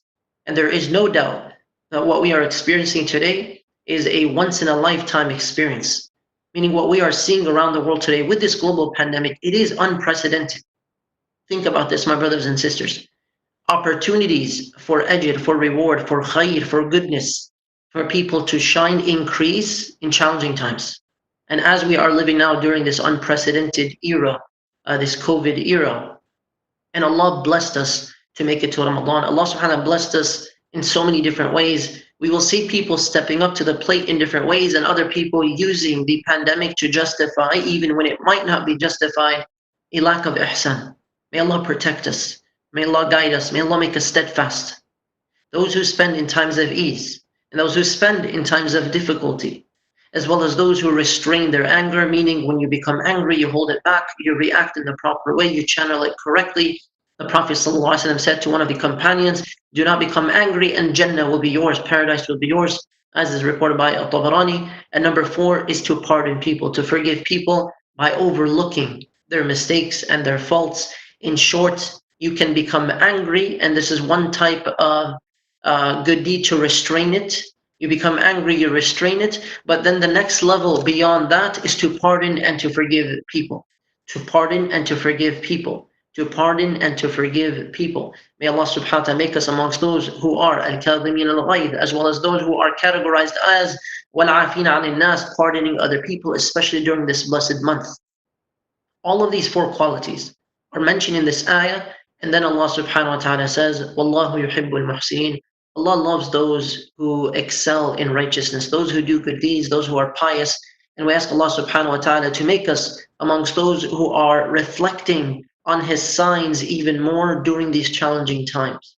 We make the dua as the Prophet ﷺ used to make, a dua that we are taught, and it's paraphrased in different ways. There are variations to it. Allahumma inna nas'aluka hubbak.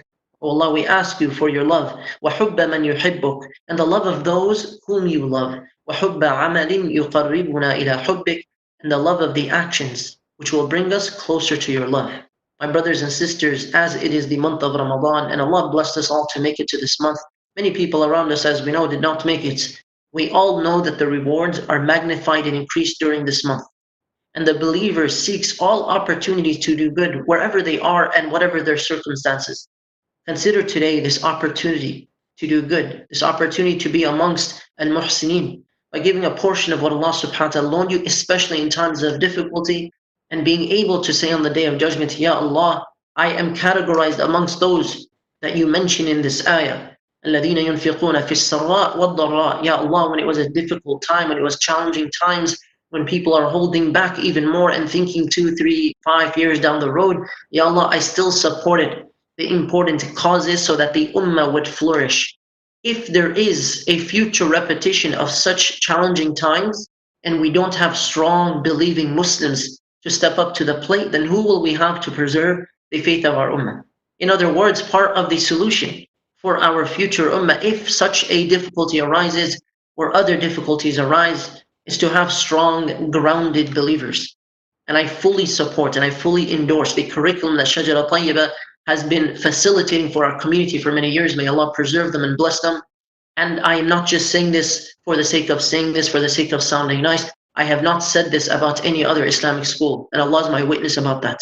And so I ask you, my dear brothers and sisters, during this blessed month, know that the reward is magnified, and it is magnified even more because of these difficulties. Allah is aware of the circumstances you are in, the community is in, the world is in, and of course the situation changes, but most importantly, we want to be able to look back in a few months, inshallah, when the situation eases much more, and to be able to say, what did I do during this time? I did not hold back when the opportunity came. I did not use it to prevent me against being amongst al-muhsineen, against being amongst those who supported the community and stood up and stood out and basically stepped up to the plate. Charity wipes out sins. Charity opens the doors to relief. Charity, sadaqah, increases the likelihood of one's dua being accepted. And what greater time for our dua to be accepted than the month of Ramadan? The believer knows that charity can also be a cause of shifa, a protection as well as a healing for the sick. So Allah subhanahu wa ta'ala reminds us, أنفق يا ابن آدم أنفق عليك. Spend, O children of Adam, I will spend on you. If Allah is spending on you, what do you have to worry about? Spend, I will spend on you. This is a guarantee from Allah subhanahu wa ta'ala. In times of great difficulties and trials, Allah subhanahu wa ta'ala rewards us and blesses us even more. May Allah subhanahu wa ta'ala allow us to step up to the plate. May Allah subhanahu wa ta'ala make us amongst al-muqsiteen, the people of justice, the people of repentance, the people of purification. May Allah subhanahu wa ta'ala make us amongst al-muttaqeen, the people who are God conscious. And most importantly, for the sake of the ayah we mentioned, may Allah subhanahu wa ta'ala make us amongst those who are classified with al-muhsineen, alladhina yunfiquna fi sarra, those who give in times of ease, wad-dharra, in times of difficulty. وَالْكَاظِمِينَ الْغَيْظَ, and those who restrain their anger, وَالْعَافِينَ عَنِ النَّاسِ, and those who pardon and forgive others. وَاللَّهُ يُحِبُّ الْمُحْسِنِينَ. May Allah subhanahu wa ta'ala accept from you and us. Allahumma inna nas'aluka hubbak wa hubba man yuhibbuk wa hubba amalin yuqarribuna ila hubbik. Oh Allah, we ask you for your love and the love of those whom you love and the love of the actions which will bring us closer to your love. We ask Allah subhanahu wa ta'ala to guide our hearts to increase us in goodness in this life and the next, and to make us amongst those who give all for the sake of Allah and detach from this world during times of ease and times of difficulty. Wa sallallahu ala Muhammad wa ala alihi wa sahbihi ajma'in.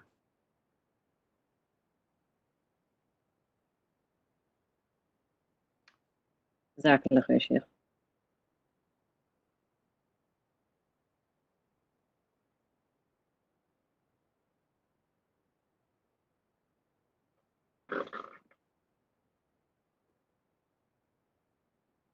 Give thanks to Allah for the moon and the stars. Praise Him all day for what is and what was. Take hold of your iman. Don't give it to shaitan. All you believe, give thanks to Allah. Allah is Ghafur. Allah is Rahim. Allah yuhibbul muhsinin.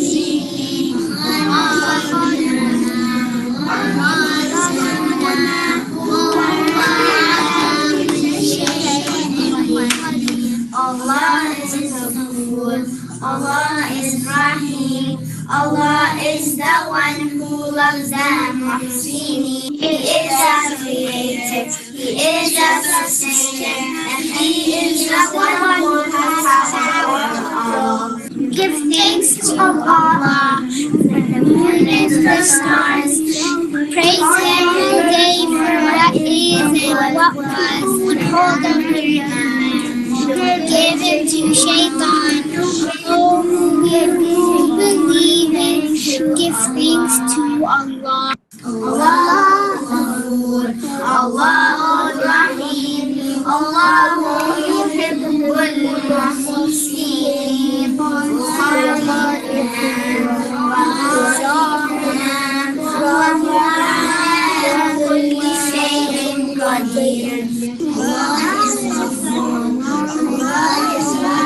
Allah is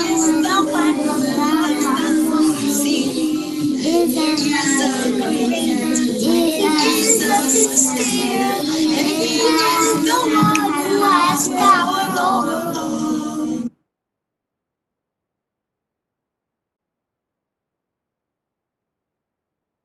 Masha.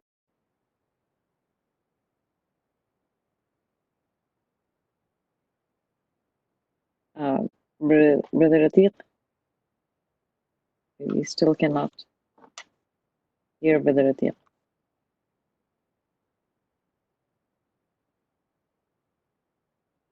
Okay. Inshallah, I think Brother Umar and I can start. Alhamdulillah, everyone. Jazakallah khair. Hope you guys enjoyed the video.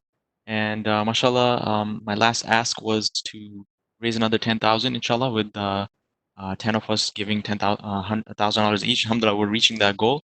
So let's push ourselves, inshallah. As Sheikh Sulaiman Hani was mentioning, I actually, before we set up this event for you guys, I was talking to him and I asked the same question.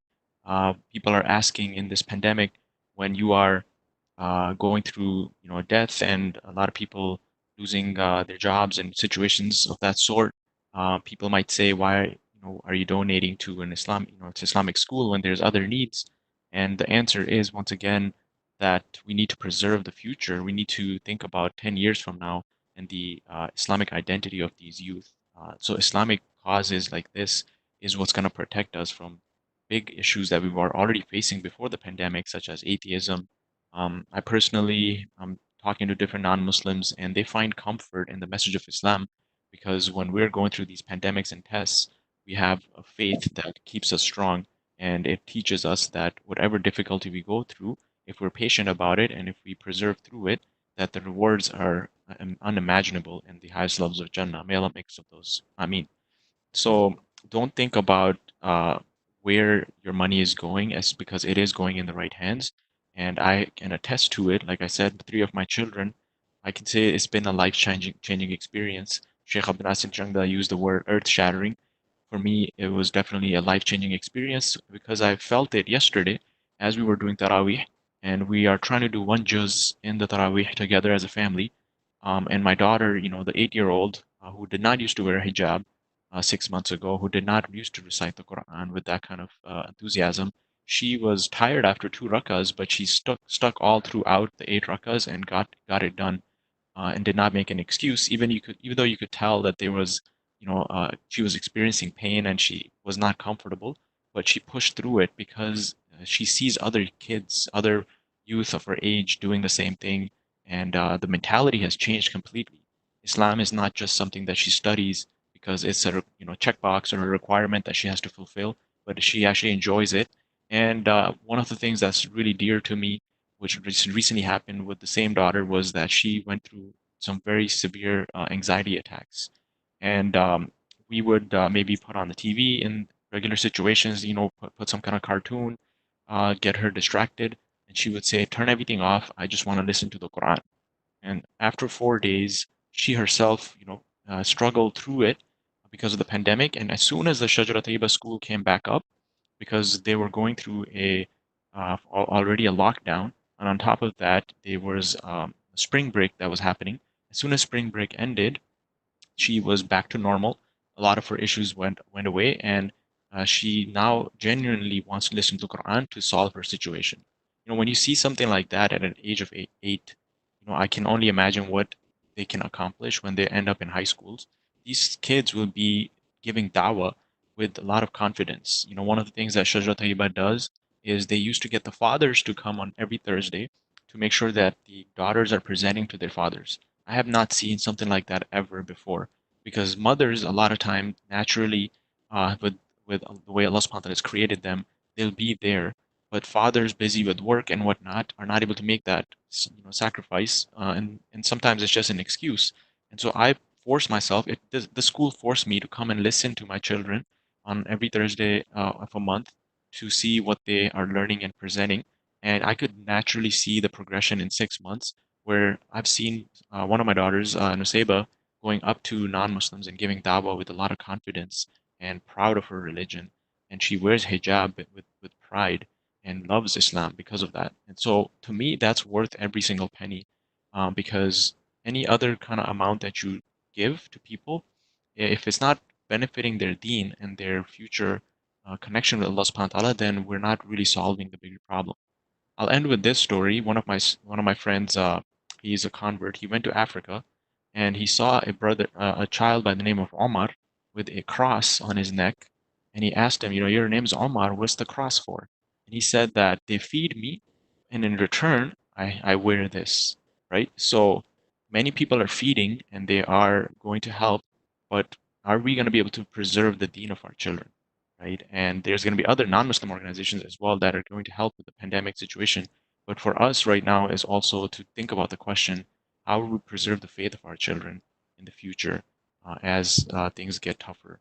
Because they would, one day or another, we're going to leave, but what we have put as far as our seeds for their faith is going to help them recover themselves from that, through those difficult times, inshallah. So once again, I want to ask 10 more people to, or let's do 20 people this time with $500, which I think is very doable, inshallah. It's the month of Ramadan. As I mentioned, zakat eligible for the scholarship funds. You're not putting it towards a building, but you're giving it towards funds that could go towards some of the children that are not able to afford, and all the money would go back, inshallah, to help them. So I'll go ahead and give it back to Sister Nadia, and keep on donating, inshallah. Jazakallah khair, Brother Omar. Barakallah feek. Well, mashallah, you've covered everything. Alhamdulillah, you kept on mentioning about your children, mashallah, and Sayyida Rumaysa and Isa, mashallah. They are benefiting a lot from Shajra Tayyiba. And, I have 3 children also, alhamdulillah. And, I try my best and I make dua, myself and my husband, that we make them our biggest sadaqah jariyah. But those are just 3 individuals. I was listening to one of the talks of my teacher, and she said that we have very limited time in this world to do enough deeds to really get to the stage where we can ask Allah subhanahu wa ta'ala that allow us to enter Jannat al-Firdaus. And one of the things that she mentioned was, in during this time in your life, if we just keep on doing what we possibly can through our amal, and through our work with what we possibly can, and along with that, work on a lot of people who can become our sadaqah jariyah once we are in our qabr. And Shajra Tayyiba is the best opportunity, alhamdulillah. Just like mashallah, from since the beginning, Sheikh Abdul Nasir and Can you Sheikh hear me now? Ali and Sheikh Ali Suleiman, all of them have said over and over again, mashallah, what Shajra Tayyiba is doing to preserve the deen for future generations. And that's what we are striving, we are working very hard, inshallah, to raise our future generation in a way that they will be, inshallah, ulama and the leaders of the community, inshallah, leaders of the world in the next decade, inshallah, or so. So just there are many of our donors that we, Wafa and I were talking, and there are a lot of donors that we receive donations from. They are not directly related to or not directly benefiting from Shajra Tayyiba, but they believe in the cause, alhamdulillah, because they want to leave their own sadaqah jariyah. And whatever amount you put in today, inshallah, may Allah subhanahu wa ta'ala accept from all of us, but that is going to be used towards the teaching these children deen, inshallah, and preserving the deen, inshallah. So keep on donating, inshallah, keep going, inshallah, and I will give it back to Wafa to play a video, inshallah, and then Brother Atiq, our board representative, will be talking, inshallah.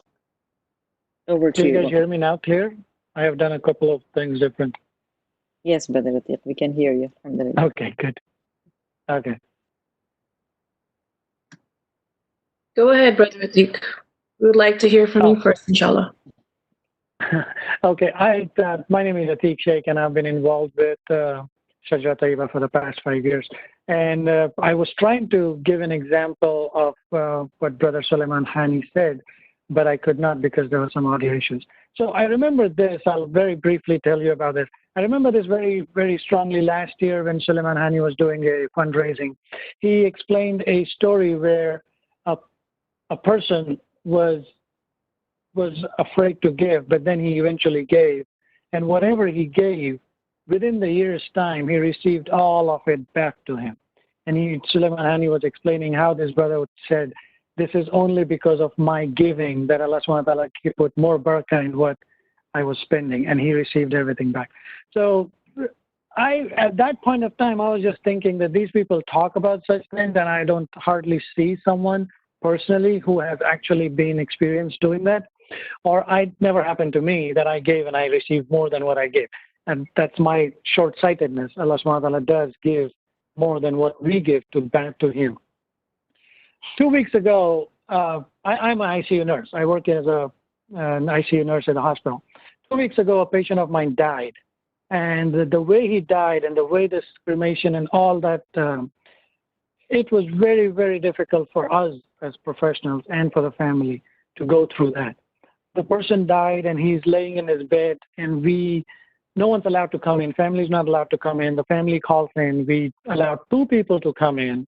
When they come in, we dress them up in a way that is, it was just too bad. It was bad in the way that we were protecting them, but that was not the time for them to stay away from a loved one who had passed away. We were preventing them from going inside. We are telling them, don't go inside. Go back home. If you go, we cannot guarantee that you won't get this disease. Eventually, the family said, no, we want to see him. We told them not to touch this person, not to do this, not to do that. We were being bullies first, and we were preventing them from going to that family member. And that broke everyone's hearts. We have seen hardcore nurses, and they were sitting there crying. This was our first or second death in the hospital. Next day, and believe me or not, not next day, probably around in 3 days, a brother sent a chat forward, which was asking for donations to arrange for funerals in New York. I was very moved by that. I had seen this funeral. And these brothers, what they were doing was they were going to these hospitals, finding out who's a Muslim, taking his body out, and then giving them a proper burial. They needed money for that.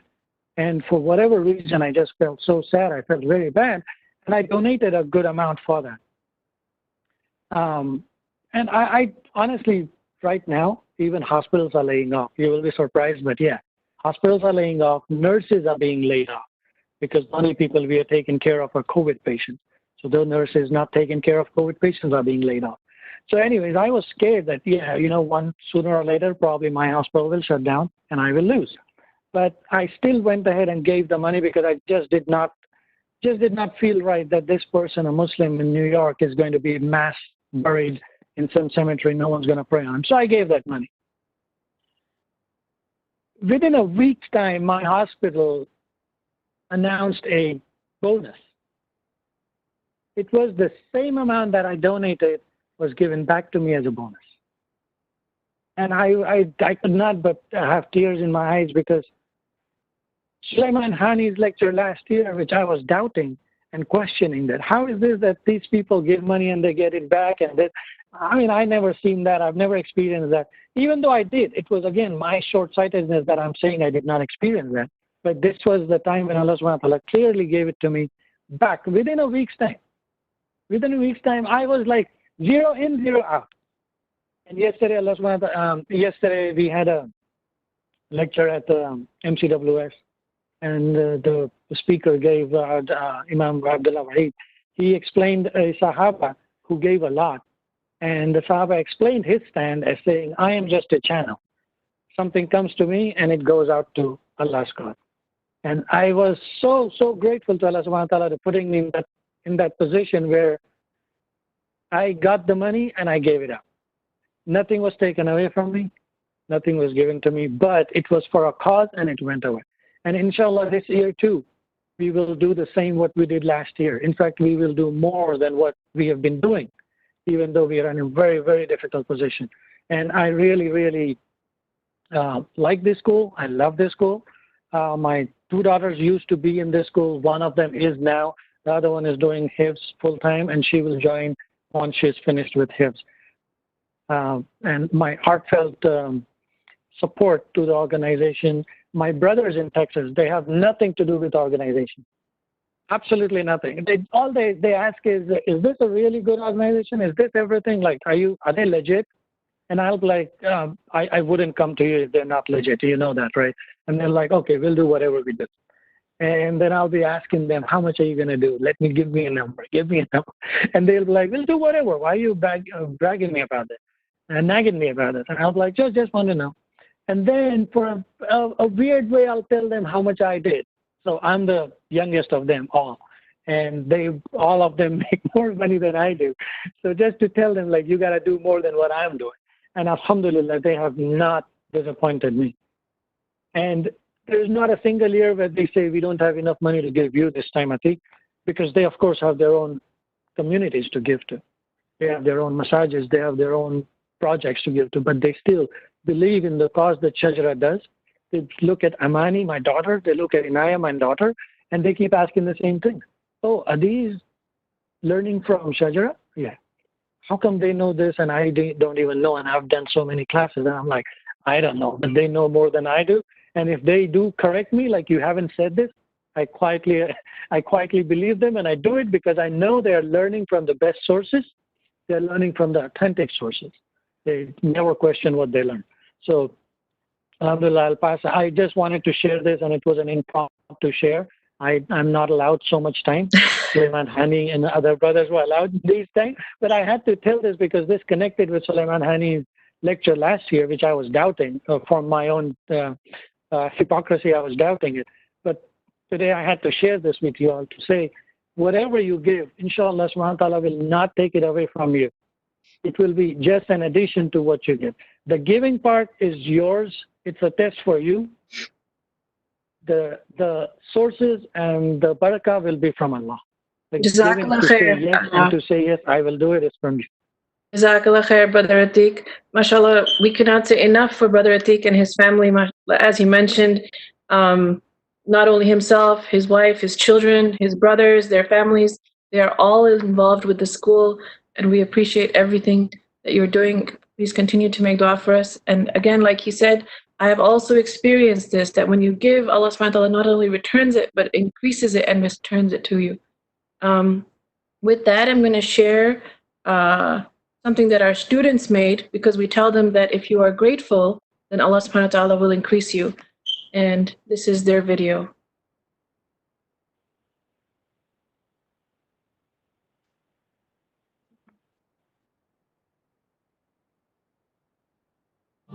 داري يا نور هدايا أسري فيك للغاية. I am grateful for my friends who are on this journey of Deen with me. I am grateful for memorizing the Quran at Shajra Tayyiba. I'm very grateful for the things I've learned and the experiences I've had. I memorized Quran, I learned a lot more Arabic, and I studied tafsir. Teachers and the students are amazing. I'm grateful for friends at Shajra Tayyiba who help me when I forget my homework. I'm grateful for my teachers who have given me the best in this dunya and in the akhirah. I am grateful to ST for the knowledge of Quran, tafsir, and Arabic that I learned with my curriculum. I feel it's a blessing at this age to learn the explanation of Quranic ayats which no other Islamic schools offer. I am grateful to be able to understand the Quran in depth. I am grateful for Shajra Tayyiba for giving me an opportunity to be in a lovely community that teaches me tafsir and Quran and helps me get a better understanding of Allah subhanahu wa ta'ala, Islam, and the beloved Prophet Muhammad sallallahu alayhi wa sallam. أعوذ بالله من الشيطان الرجيم بسم الله الرحمن الرحيم ربي أوزعني أن أشكر نعمتك التي أنعمت علي وعلى والدي وأن أعمل صالحا ترضاه وأصلح لي في ذريتي إني تبت إليك وإني من المسلمين. Okay, Jazakallah khair. Can you guys still hear me?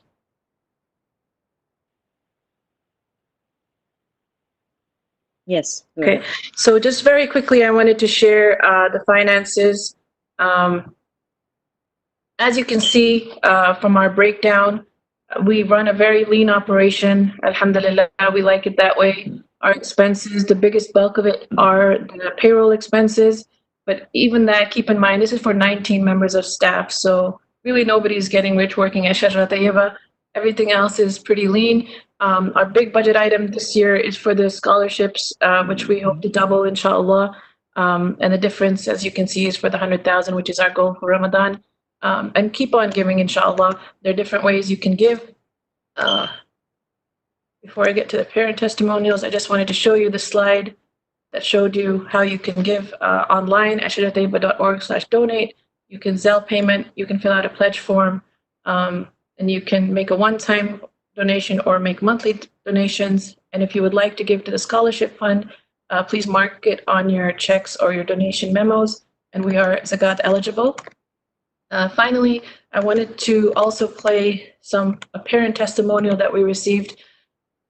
For example, one of the parents who contacted us last night, she was thanking us for helping her daughter memorize Quran. And yesterday, she was leading her mother and her sisters in Taraweeh prayers, and it was a beautiful experience for her. Here is another parent that you can hear what they have to say.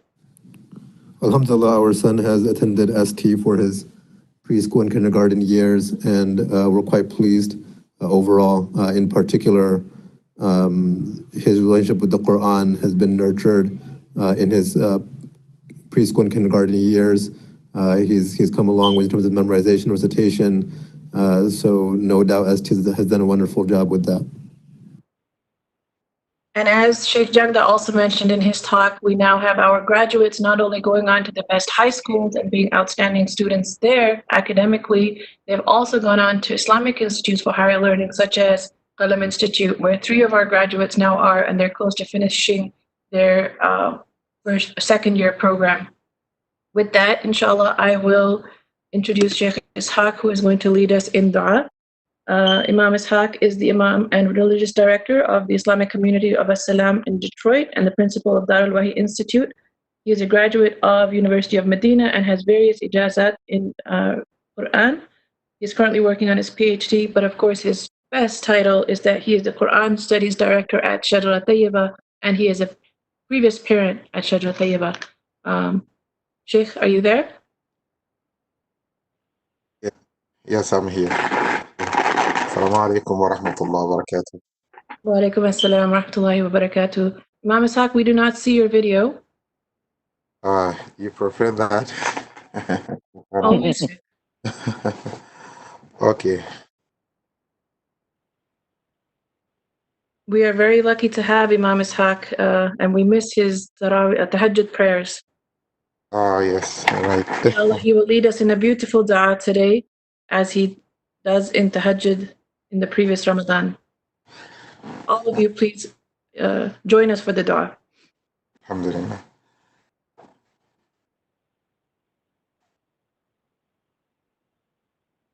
Bismillahir Rahmanir Rahim.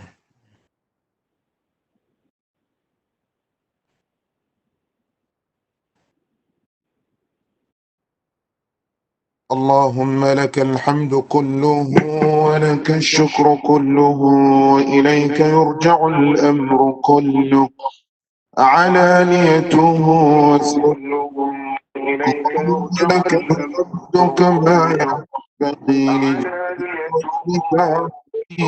لجلالك اللهم إياك نعبد ولك نصلي ونسجد وإليك نسعى نرجو رحمتك ونخشى عذابك نرجو رحمتك ونخشى عذابك نرجو رحمتك ونخشى عذابك اللهم اهدنا فيمن هديت وعافنا فيمن عافيت وتولنا فيمن توليت وبارك لنا فيما أعطيت وقنا شر ما قضيت فإنك تقضي بالحق ولا يقضى عليك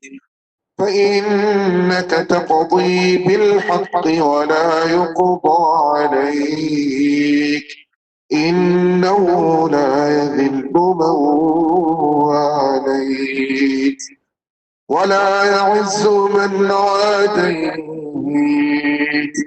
تباركت ربنا وتعاليت لا ملجأ ولا منجا منك إلا إليك لا ملجأ ولا منجا منك إلا إليك اللهم اقسم لنا من خشيتك ما تحول به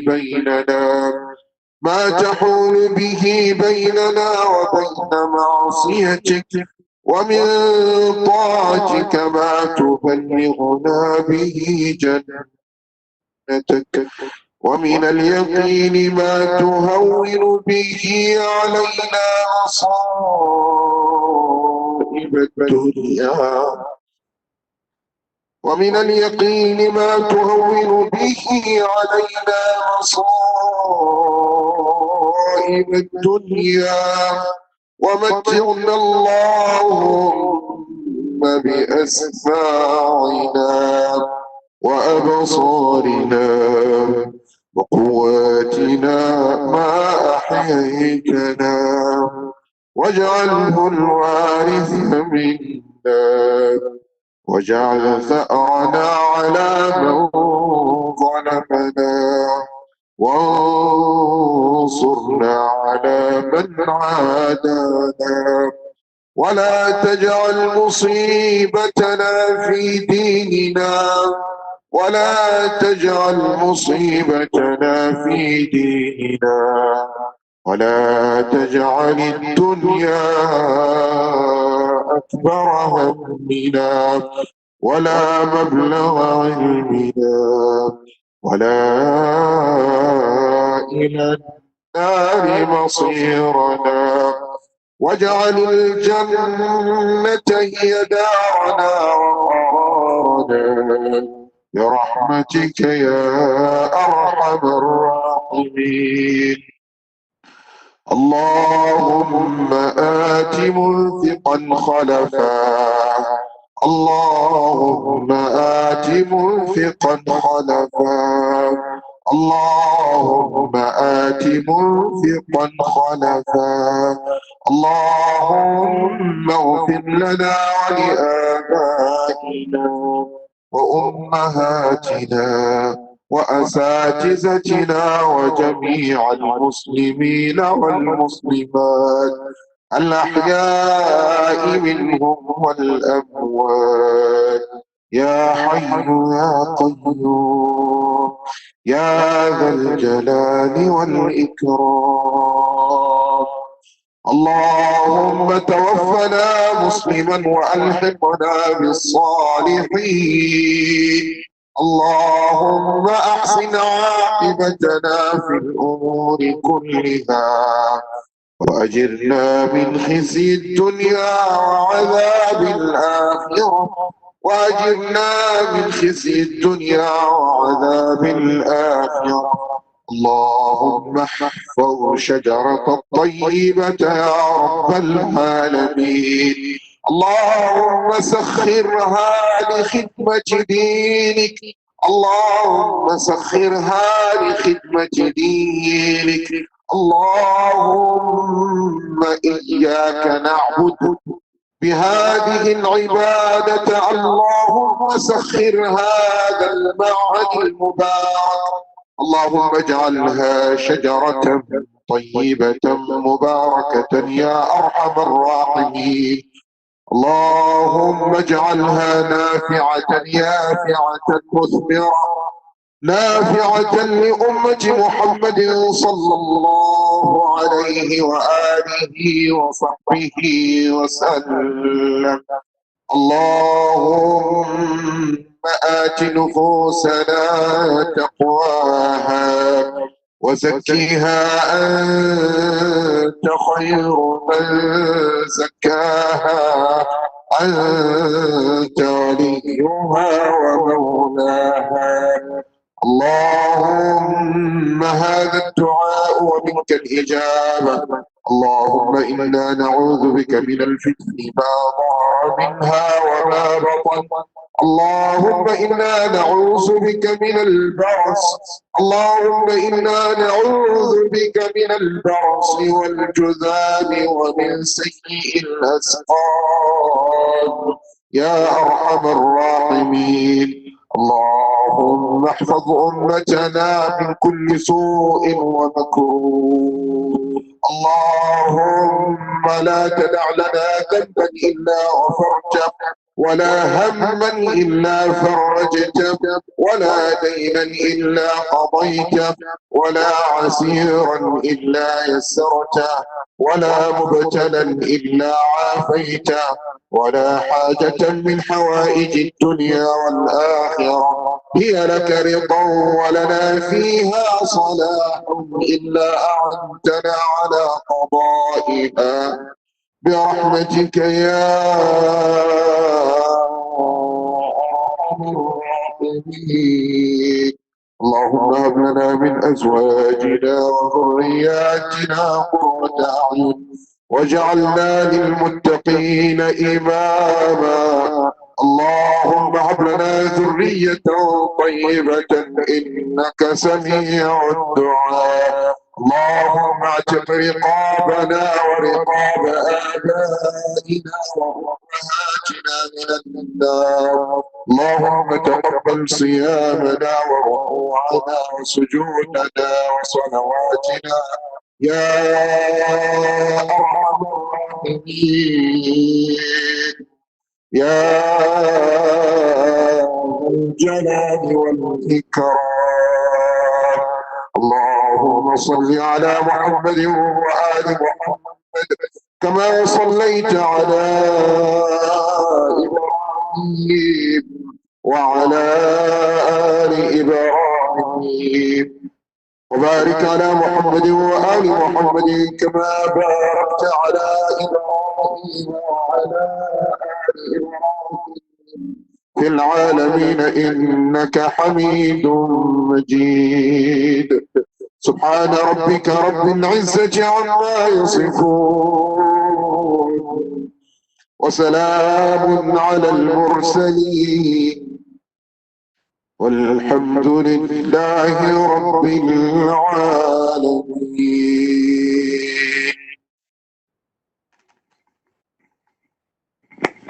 Allah accept our dua. Ameen, thumma ameen. Beautiful, Sheikh. Jazakallahu khairan.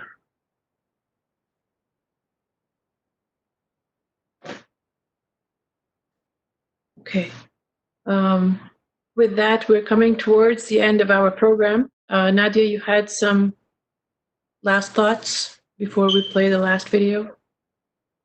I just wanted to thank everyone, Wafa, who joined us, mashallah, for this particular fundraiser. We will keep on raising funds throughout the month of Ramadan, inshallah. Please don't forget to put your share at shajaratayyiba.org/donate. It is scrolling down to the on your screens, inshallah. And we will update you. We will update our donors, inshallah, I guess, towards the end of Ramadan, how much we were able to raise. I wanted to thank Sister Amal, who worked behind the scenes, mashallah. She did not want to be mentioned, but we had to mention her, mashallah. May Allah subhanahu wa ta'ala reward Amal and her family immensely. Barakallah feekum, jazakallah khair. And same for Sister Safa also. Jazakallah khair. Over to you, Wafa. All I can say, guys, is that as a parent of Shajar Tayyiba students and as a community member and as someone who works there, I cannot emphasize enough the importance of the work that's being done. Who is going to be the next Imam Ishaq? Who is going to be the next Imam Suleiman, the next Sheikh Jangda, the next Sheikh Ali. It's going to be these students. And we want them to have Shajra Tayyiba for till Yawm al-Qiyamah, inshallah. And we need Allah's mercy, and we beseech Allah subhanahu wa ta'ala to put barakah in everything that we're doing and to accept everyone's efforts. And we ask you to continue to contribute, as Nadia mentioned. And with that, I will show you that even though our students are at home, they have not forgotten the spirit of Ramadan. And here are some of them with their Ramadan decorations.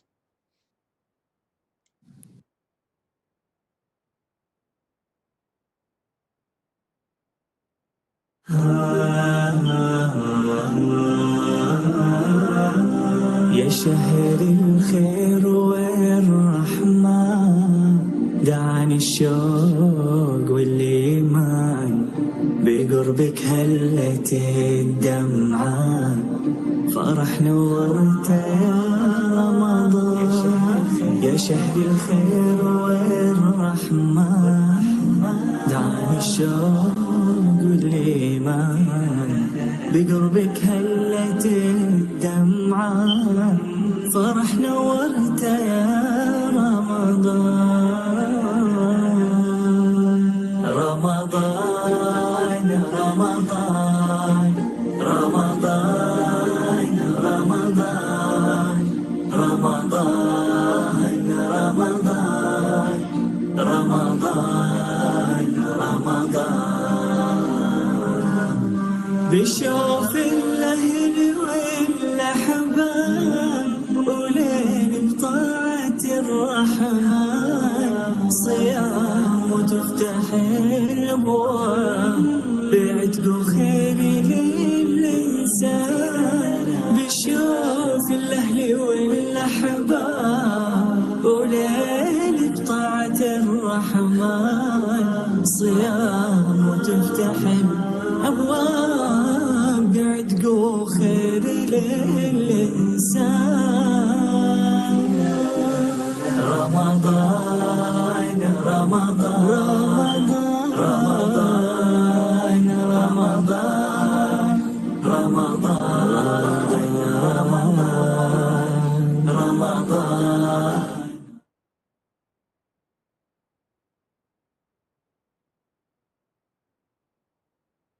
With that, inshallah, we will sign off. Jazakallahu khairan for attending. Jazakallahu khairan for our speakers today, for our board member, for Brother Omar Malik, everyone who did stuff behind the scenes, everyone who made dua for us. Please continue to make dua for us, inshallah. Just one last thing, Wafa, if I may. You know, when Imam is leading Salah and he turns back just before saying the takbir, and he reminds everyone to pray as if this is our last prayer, and we have to see and meet Allah subhanahu wa ta'ala immediately following this prayer. So I urge all of our viewers and I request all of our viewers, inshallah, to donate in a way that this is the last time we have the chance to donate, and then we have to see in front of Allah, we have to stand in front of Allah subhanahu wa ta'ala. Inshallah, barakallah feekum. Jazakumullah khair. We're just going to play our last promo video and we will end the call.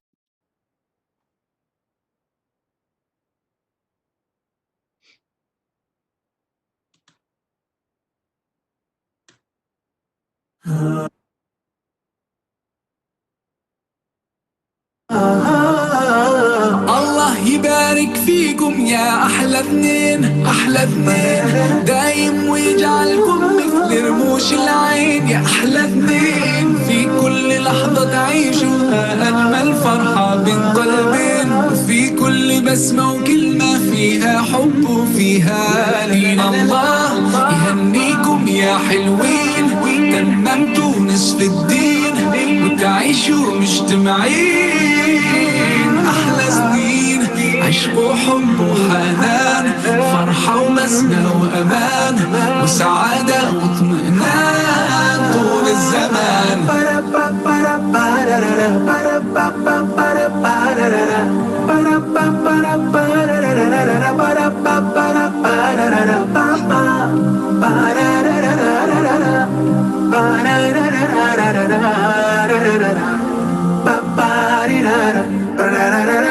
كلمة وفاة نهديها للوالدين يا كم تعبت وكم ربيتونا سنين والله سنين طول العمر ما ننساكم يا الغالين يا نور فرحتنا بيكم فرحتنا صارت ثنتين الله يهنيكم يا حلوين تممتوا نصف الدين وتعيشوا مجتمعين أحلى سنين عشق وحب وحنان فرحة وبسمة وأمان وسعادة واطمئنان طول الزمان